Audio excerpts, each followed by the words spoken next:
ಒಂದು ಪುಣ್ಯಕ್ಷೇತ್ರದಲ್ಲಿ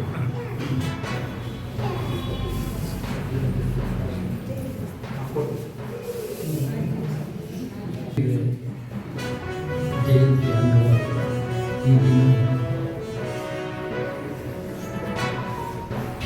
ಎಲ್ಲ ಪೂಜಾ ವಿಧಿವಿಧಾನಗಳನ್ನು ಅನ್ವಯಿಸಿ ನಗರದ ಪ್ರಮುಖ ಬೀದಿಗಳಲ್ಲಿ ಮೆರವಣಿಗೆ ಮಾಡಿ ಮತ್ತೆ ಈ ಒಂದು ಪುಣ್ಯಕ್ಷೇತ್ರಕ್ಕೆ ಆ ಒಂದು ಮಹಾವೀರನ ಆಗಿಸ್ತಕ್ಕಂಥ ಕಾರ್ಯಕ್ರಮ, ಈ ಒಂದು ಧಾರ್ಮಿಕ ಕಾರ್ಯಕ್ರಮದಲ್ಲಿ ಭಾಗವಹಿಸ್ತಕ್ಕಂಥ ಎಲ್ಲರಿಗೂ ಮಹಾವೀರ ಜಯಂತಿಯ ಶುಭಾಶಯಗಳನ್ನು ಕೋರಿ ಆ ಮಹಾವೀರ ಪದ್ಮಾವತಿ ತಾಯಿ ನಮ್ಮ ನಾಡಿಗೆ ಉತ್ತಮವಾದಂಥ ಮಳೆ ಬೆಳೆಯಾಗಿ ಅದರ ಜೊತೆ ವಿಶ್ವಕ್ಕೆ ಕಾಡ್ತಾ ಇರ್ತಕ್ಕಂಥ ಯುದ್ಧ, ಈ ಯುದ್ಧಗಳು ಕೂಡ ಆದಷ್ಟು ಬೇಗನೆ ನಿಂತು ಇಡೀ ವಿಶ್ವ ಏನು ಬಹಳಷ್ಟು ತೊಂದರೆಯನ್ನು ಅನುಭವಿಸ್ತಿದೆ, ಅದಕ್ಕೆ ವಿರಾಮ ಸಿಗುವ ರೀತಿಯಲ್ಲಿ ಆ ತಾಯಿ ಪದ್ಮಾವತಿ ಮಹಾವೀರ ಒಂದು ಆಶೀರ್ವಾದವನ್ನು ಜಗತ್ತಿಗೆ ಬೇಕಾದರೆ ಭಗವಂತ ಕರುಣಿಸ್ತಾನೆ ಅಂತ ನಾನು ಭಾವಿಸ್ತೀನಿ. ಮತ್ತೊಮ್ಮೆ ತಮಗೆಲ್ಲ ಮಹಾವೀರ ಜಯಂತಿಯ ಶುಭಾಶಯಗಳನ್ನು ಕೊಡ್ತಾ ನಾನು ಭಾವಿಸ್ತೇನೆ.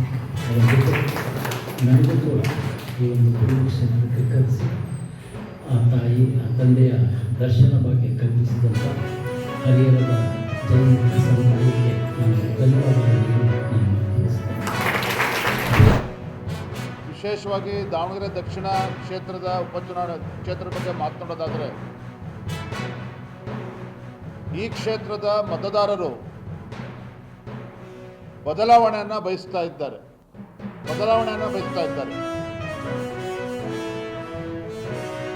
ಇಷ್ಟು ವರ್ಷಗಳ ಕಾಲ ಸುದೀರ್ಘವಾಗಿ ಕಾಂಗ್ರೆಸ್ಸಿನ ಹಿಡಿತದಲ್ಲಿದ್ದರೂ ಸಹ ಪ್ರತಿ ಬಾರಿಯೂ ಸಹ ಈ ಕ್ಷೇತ್ರದ ಮತದಾರರು ಕಾಂಗ್ರೆಸ್ ಪಕ್ಷಕ್ಕೆ ಆಶೀರ್ವಾದ ಮಾಡಿದ್ರು ಸಹ ಇಲ್ಲಿ ಯಾವುದೇ ರೀತಿಯ ಅಭಿವೃದ್ಧಿ ಕೆಲಸ ಕಾರ್ಯಗಳು ಆಗಿಲ್ಲ. ಇದ್ರ ಬಗ್ಗೆ ಮತದಾರರು ಬೇಸತ್ತಿದ್ದಾರೆ. ಈ ಬಾರಿ ಆದರೂ ಕೂಡ ನಾವು ಬದಲಾವಣೆಯನ್ನು ಮಾಡಬೇಕು, ಹಣಬಲ ಮತ್ತು ತೋಳ್ಬಲಕ್ಕೆ ಲೆಕ್ಕಿಸದೆ ಬಿಜೆಪಿ ಅಭ್ಯರ್ಥಿ NDA ಅಭ್ಯರ್ಥಿ ಶ್ರೀನಿವಾಸ್ ದಾಸ್ ಕರಿಯಪ್ಪ ಅವ್ರನ್ನ ಗೆಲ್ಲಿಸಬೇಕು ಅಂತೇಳಿ ಸಾರ್ವಜನಿಕವಾಗಿ ಇವತ್ತು ಹೆಚ್ಚೆಚ್ಚು ಚರ್ಚೆ ಆಗ್ತಿರುವಂಥದ್ದು. ಒಬ್ಬ ಸಾಮಾನ್ಯ ವ್ಯಕ್ತಿ ಶ್ರೀನಿವಾಸ್ ದಾಸ್ ಕರಿಯಪ್ಪನ ಗೆಲ್ಲಿಸಿದ್ರೆ ಬಡವರಿಗೆ ಅನುಕೂಲ ಆಗ್ತದೆ, ಹಿಂದುಳಿದ ವರ್ಗಗಳಿಗೆ ಅನುಕೂಲ ಆಗ್ತದೆ, ಪರಿಷ್ಠ ಜಾತಿ ಪರಿಷ್ಠ ಪಂಗಡದವ್ರಿಗೆ ಅನುಕೂಲ ಆಗ್ತದೆ, ಎಲ್ಲ ಸಮಾಜಗಳಿಗೂ ಕೂಡ ನ್ಯಾಯ ಸಿಗ್ತದೆ. ಹಾಗಾಗಿ ಅವ್ರನ್ನ ಗೆಲ್ಲಿಸಬೇಕು, BJP ಅಭ್ಯರ್ಥಿನ ಗೆಲ್ಲಿಸಬೇಕು ಅಂತೇಳಿ ಚರ್ಚೆ ನಡೀತಾ ಇರುವಂಥದ್ದು.